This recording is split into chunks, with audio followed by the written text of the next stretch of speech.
Oke, perkenalkan nama saya Imade Putra Sanjaya. Di sini saya akan mendemonstrasikan hasil proyek portofolio saya dengan menggunakan Next.js, Tailwind, dan FrameMotion untuk animasinya. Oke, di sini saya akan menjelaskan dulu folder dan file penting yang terkait. Untuk di sini kita ada varian JS. Oke, jadi apa itu varian JS? Varian JS itu untuk mengkonfigurasikan eh framer motion untuk animasi nanti. Di sini hiddennya seperti apa dan show-nya juga seperti apa nantinya. Oke, terus di sini kita lihat tailwind konfigurasinya juga. Jika dilihat di sini, saya mengkonfigurasikan untuk kontainernya defaultnya 15. Untuk screen saya juga men-setting ukuran small, medium, large, dan XL-nya seperti berikut. Terus untuk color, saya menggunakan primary color dengan berikut dan secondary dan accent. Nah, begitu juga dengan menggunakan background juga. Saya sudah setting konfigurasinya dan animasinya juga. Untuk font sudah saya setting dengan menggunakan Sora dan Poppins. Oke, untuk berikutnya kita akan ke file apps yang kita mulai dengan home dulu. Yang pertama, di sini ada tentunya dengan home, kita panggilkan pick. Sebelumnya saya menggunakan app router untuk Next.js-nya versi 14. Oke, di sini saya terlihat saya menggunakan Motion dan varian JS yang saya sudah jelaskan tadi. Terus di sini kita lihat ada komponen particle container untuk particle ini ya, JS-nya. Saya menggunakan particle JS. Oke, terus di sini saya menggunakan project button. Project button ini sebuah komponen yang menampilkan ini, button yang nanti mengarah ke about, ke work. Lalu di sini saya ada profile main. Profile main itu untuk menampilkan foto saya di sini. Oke. Nah, lalu di sini saya menyesuaikan posisinya agar terlihat seperti ini. Oke, di sini untuk animasinya saya memanggil motion dan H1. Lalu di sini kita bisa lihat untuk variannya itu varian fade in ke bawah dan inisialnya itu hidden. Untuk awalnya itu hidden, terus animasinya itu menampilkan dan untuk efek keluarnya adalah hidden. Oke, bisa kita coba nanti di sini. Oke, kita coba dulu. Nah, seperti ini. Nanti dia itu down ke bawah, dan nanti untuk profilnya dia akan ke atas juga. Untuk ini bisa dilihat, kita bisa udah menggantikan my personal profile website. Nah, ini sudah saya ganti metanya. Oke, saya lupa untuk menjelaskan untuk headernya. Kita jelaskan dulu untuk header. Header kita taruh di layout dan navbar ya. Oke, di sini. Nah, ini. Ini untuk konfigurasi meta yang saya katakan tadi. Ada my personal profile website, Made Senjaya, nama saya sendiri. Terus di sini ada top left image yang mendemonstrasikan ini. Oke, terus di sini ada navbar. Navbar itu ini saya taruh di kanan untuk versi desktop. Tapi kalau untuk versi mobile, saya akan taruh dia ke bawah. Oke. Oh, ini mungkin agak kacau di bagian desktop, karena saya bukanya di laptop ya. Tapi kalau untuk versi HP ini sangat baik, tidak sehancur yang seperti dilihat ini. Nah, untuk navbar saya taruh di bawah ya. Saya mengset agar dia tuh di bawah ketika mobile. Terus kita kembalikan ke defaultnya dulu. Oke. Nah, di sini header. Header itu terdapat logo saya pribadi, saya membuat sendiri dengan Photoshop. Terus ada media sosial yang bisa diklik, yang bisa mengakses ke link. Bisa dilihat ya di sini ada 3. Oke, terus kita lanjut ke about. Nah, di sini. Di sini dilihat saya memiliki 4 data ya, kalau dilihat. Ada skills, experience, education, dan organization. Nah, terus kita cek dulu di about sekarang.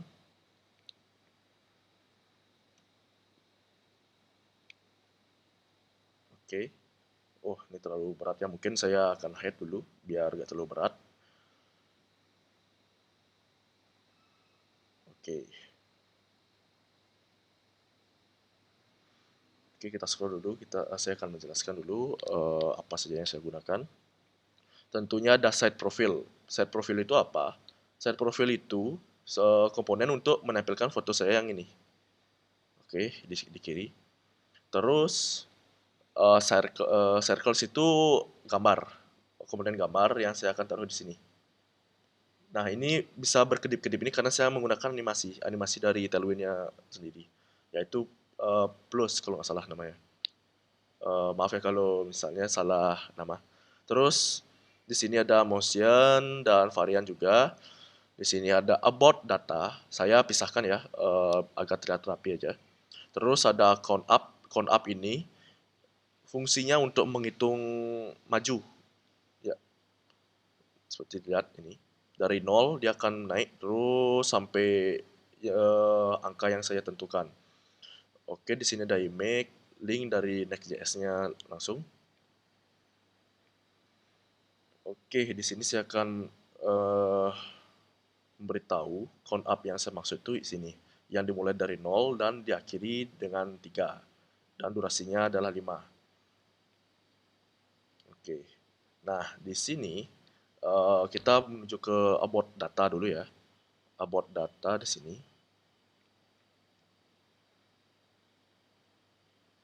Oke, di sini saya menampilkan icon juga, menempelkan icon. Terus di sini bersifat array object ya. Di sini bersifat array object yang dimana saya memanggilnya sesuai dengan nama title. Oke.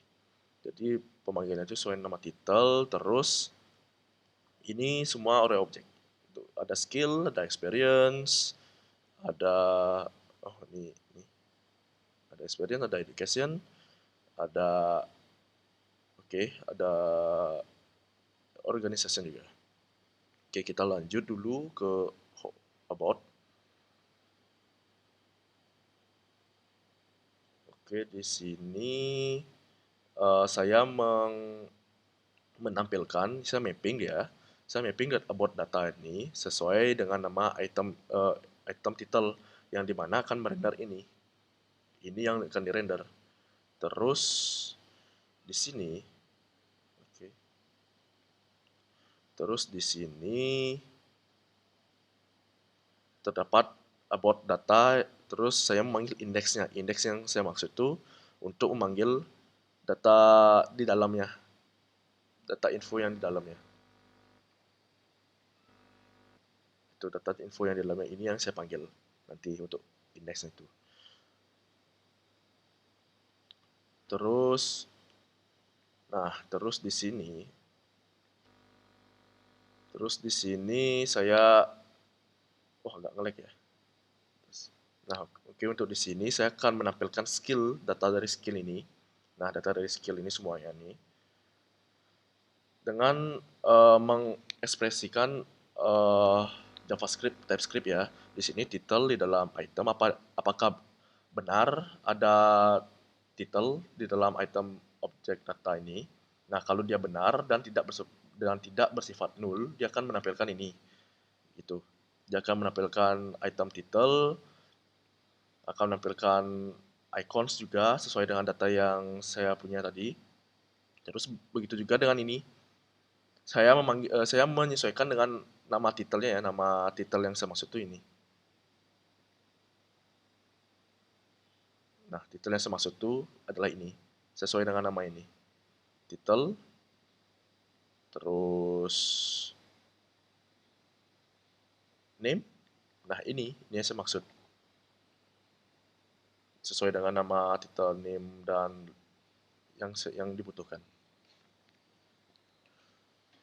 Terus begitu juga dengan yang lain-lainnya.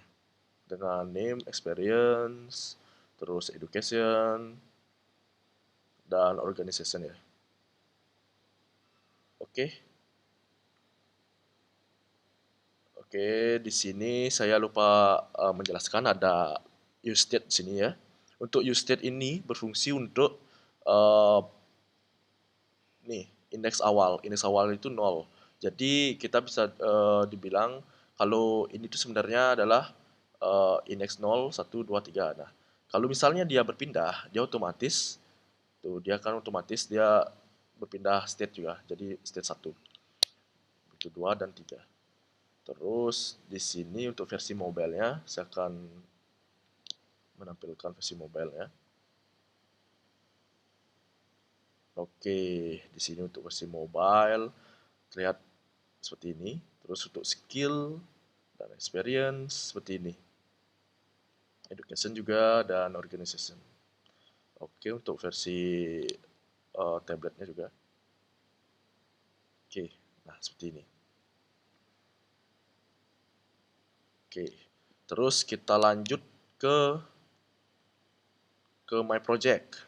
Oke, oke untuk My Project terlihat seperti ini untuk tampilan tabletnya.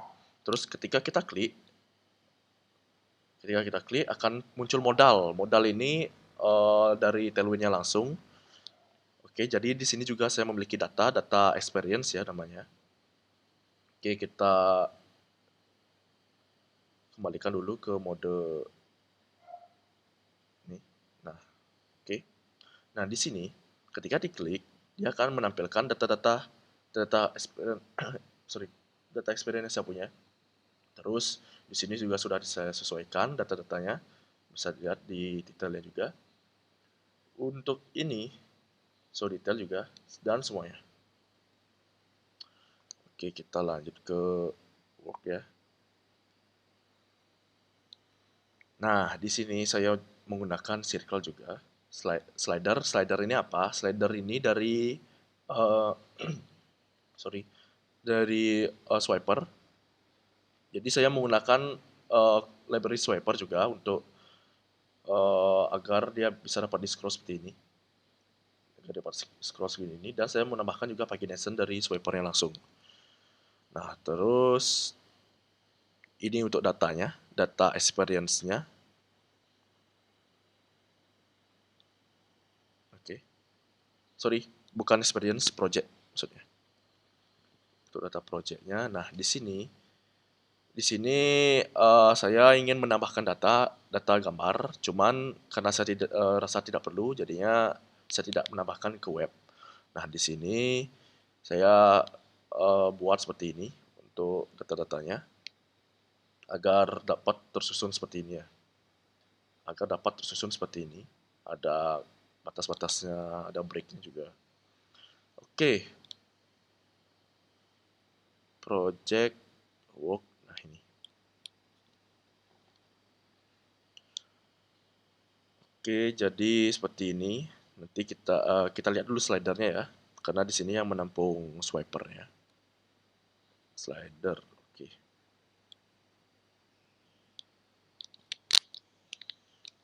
Nah, di sini. Di sini bisa dilihat kalau saya itu memanggil project data sesuai nama variabelnya. Terus di dalam variabel itu terdapat slides. Ya, bisa dilihat di sini ada slides. Nah, di sini bisa dilihat ada slide juga. Nah, slide ini memiliki objek yaitu yang bernama image dan di dalamnya ada title juga. Oke. Nah, di sini aduh, nge-lag banget. Nah, di sini saya menampilkan slide-nya itu uh, untuk data-data ini 1 2 3 4 5 6. Nah, untuk menampilkan itu, terus untuk gambar kita looping lagi. Kita looping gambarnya. Nah, seperti ini. Kita ambil data gambarnya, lalu kita sesuaikan dengan nama dari data tersebut, yaitu image ada path.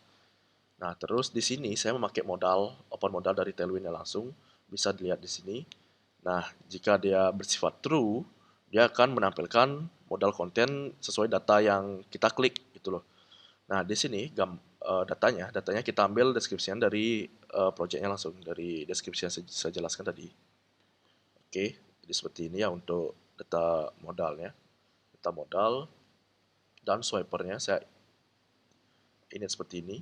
Pagination-nya bisa diklik, terus dapat dari pagination juga, space between-nya 10, dan seperti ini. Oke, terus saya lupa untuk menjelaskan particle containernya. Particles container ini saya sesuaikan dengan dokumentasi dari library ini ya. Sesuaikan dulu. Nah, seperti ini dia. Number, ada value, ada opacity, shape, circles, agak bentuknya bulat ya. Oke, di sini, nah, project ID. Nah, di sini saya full menyesuaikan dari library langsung. Oke, dan tentunya ada referensi juga dari YouTube. Tentunya di sini ada error juga ya, karena library yang saya gunakan itu ada yang bersifat udah tidak digunakan, ada yang memang tidak bisa digunakan untuk library-nya. Jadi saya sesuaikan dengan library yang sudah diarahkan dari React-nya langsung ya, dari partikel props-nya, sorry. Oke, seperti ini. Terus di sini kita ada yang terakhir kontak. Nah, kontak. Oke, di sini. Oke, di sini saya menggunakan ini email.js. Email.js ini fungsinya untuk mengirim data ke email ke email yang udah didaftarkan gitu. Di sini bisa dilihat saya menyesuaikan service ID, template ID, dan user ID yang didapatkan dari email.js-nya langsung. Di sini saya membuat handle submit. Nah, di sini kalau terdapat kalau formnya diisi akan bawa ini, mengirimkan ini. Lalu ketika nggak dikirim apapun, dia akan error seperti ini. Formnya itu kosong, harus diisi dulu. Nah, tapi kalau berhasil, dia akan menampilkan ini. Sebelumnya saya menggunakan Sweet Alert ya untuk ini ya. Sweet Alert untuk data pop-up ya. Kalau formnya udah terkirim, dia akan muncul pop-up seperti itu. Ini kalau udah selesai, dia akan mengirimkan sukses. Nah, di sini formnya itu kalau udah dikirim, dia akan reset ya. Kalau masih, dia akan ke reset. Nah, ini untuk datanya. Nah, name-nya ini, di sini kalau kita lihat name dan uh, recipientnya ini sama subjeknya ini saya sesuaikan dengan data yang di email.js. Jadi sesuai dengan data ini, subjek, message, recipient ini saya sesuaikan di sana di email.js-nya. Oke, jadi kita coba aja ya. Kita coba aja. Ini sudah saya di-deploy juga. Oke, kita coba dulu sekarang ya. Form kontaknya ya. Di sini saya mau coba nama saya pribadi, Made Sanjaya ya. Sanjaya, emailnya. Oke, terus tes kontak. Tes kontak ini juga sama. Tes kontak. Oke, kita kirim sekarang. Oke. Nah, your email has been sent. Oke, langsung kita cek dulu emailnya. Email. Oke. Nah, di sini kita lihat bagaimana email.js ini bekerja dan form yang terkait. Oke, di sini. Nah, ini dia. Ini hasil yang kita kirim. Ini bersifat subjek, ini bersifat name, ini bersifat message, dan ini bersifat repression yang saya jelaskan tadi, yang ada di email.js.